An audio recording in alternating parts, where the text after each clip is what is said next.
altine yamook fukki fan ak juróom-ñett ci weeru janvier 2021 SAED délégation bu Dagana doon ndar képp doxuk nemmeeku gi nga xamante ni mi ngi koy amal jamono yi ci fi nga xamante ni moo di délégation bile loolee nag jëm ci wàccaayu li nga xamante ni moom moo di saison chaude 2021 yoon wi ñu teg seen tànk ci ay gox yu mel naka Bay Suus fu mel naka Cilla fu mel naka Ngay fu mel naka Mengeeñ ak yeneen gox yu mel ni Teef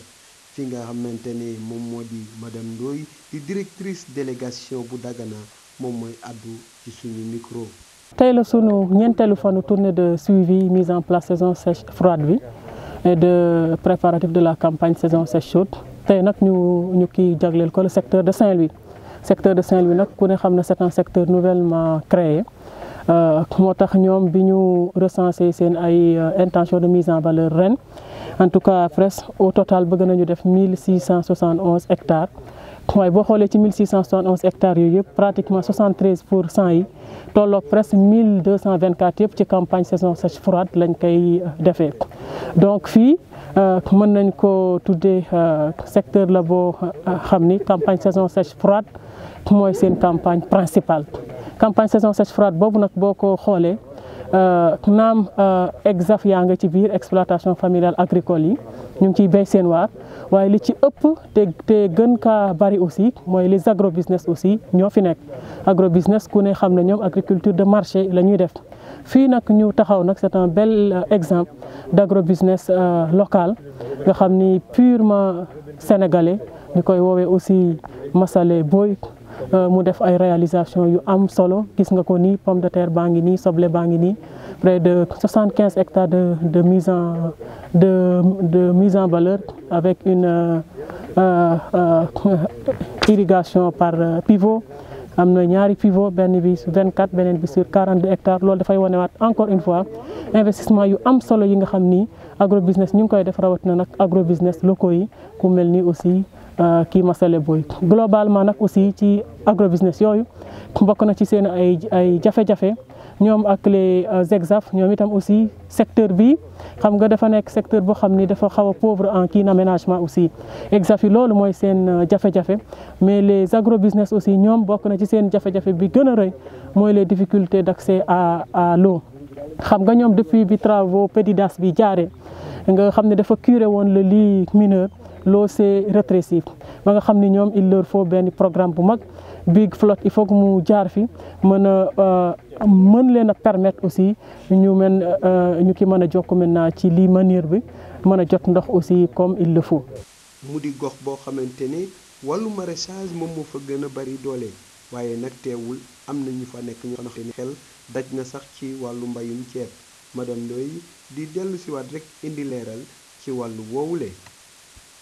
waaw effectivement wàllu ceeb bi aussi EXAF yi mooy les exploitations familiales agricoles fii am na benn potentiel risicole bu am solo bi fi nekk aménagement rek la laaj je pense que aussi recensé nañ ko am na ay aménagement yi ñu fi jotoon def dans le cadre du kii PRACAS aussi mais aménagement yoo xam ne dafa laajaat mise aux normes yooyu yëpp incha allah dinañ ko jottali la direction générale pour ñu xool naka la ñu mën a accompagner dans ce secteur les exploitations familiales agricoles defaraat aménagement yi mais jàppale les agrobusiness aussi fexe ba ñoom ñu ki mën a jot ci ndox mi. mu di mission boo xamante ni amal nañ ko nag ci diirub ñeenti fan ci secteur yi nga xamante ni ñoo nekkee fenn ci nekk ci délégation bu Dagana ki nga xamante ni nag moom moo di directrice bi moom mooy dellu si waat rek di ñu defal xayma ci mission boobu la. Globalement tey la sunu dernière étape kii tournée bi ce qu'on peut retenir maintenant globalement pour la kii délégation donc bi ñu recensé ci kii ñetti campagne yëpp saison sèche kii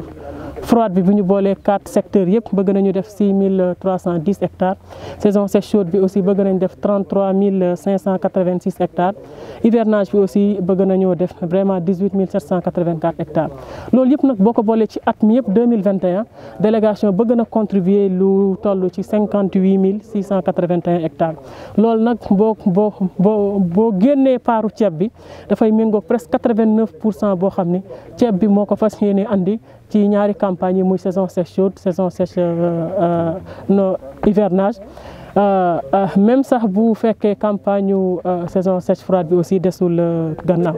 ceeb boobu nag fi ñu ko gën a séenu mooy vraiment ci secteur u Jama ak ci secteur u Ronkh foofu nga xam ne vraiment potentiel risicole bi foofu la gën a ëppee solo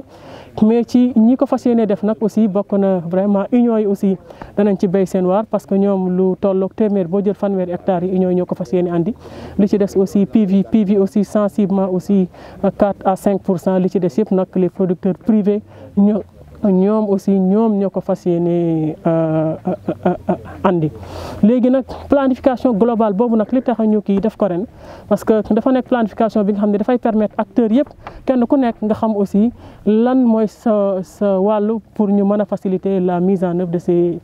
ces intentions de mise en valeur tax na tey ñi yor wàllu engrais bi préparé wu en conséquence xam aussi tonnage yi ñu war a andi ci ñetti campagne yi ñi yor aussi wàllu financement bi aussi comme la LBA ak yeneen partenaire kii financiers yi aussi xam aussi ñoom it naka la ñuy kii préparé woo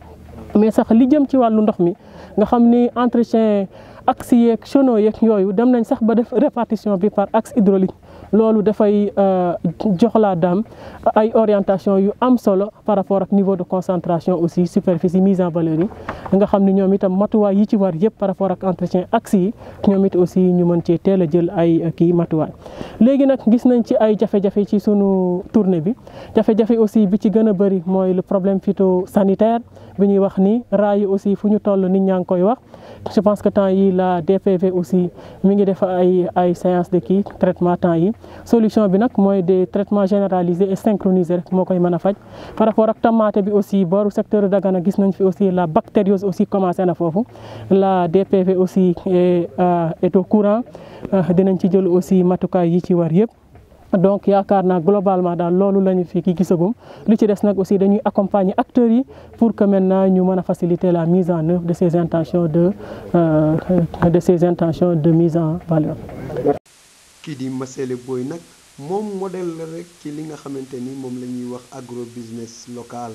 moom nag ci ay kàddoom ma ngay xamle yan moo di jafe-jafe yi nga xamante ne soxla nañu taxawu ko ci. di jéem a contribuer au développement local au développement du pays et éventuellement fexe ba li nga xamee ne ñoo ngi kiy jëgaane bitim réew mooy luy pomme de terre ak luy oignon ñu jéem ko def fii suñu réew mi parce que mën nañ ko war nañ ko mën buñ ko jéemee mën ko def si suñu kéemtalaay kàttan yàlla di ñu jàppale ñu def réussite bu ko defee l'autosuffisance alimentaire bi ñuy wax si riz ñu am ko aussi si pàcc bi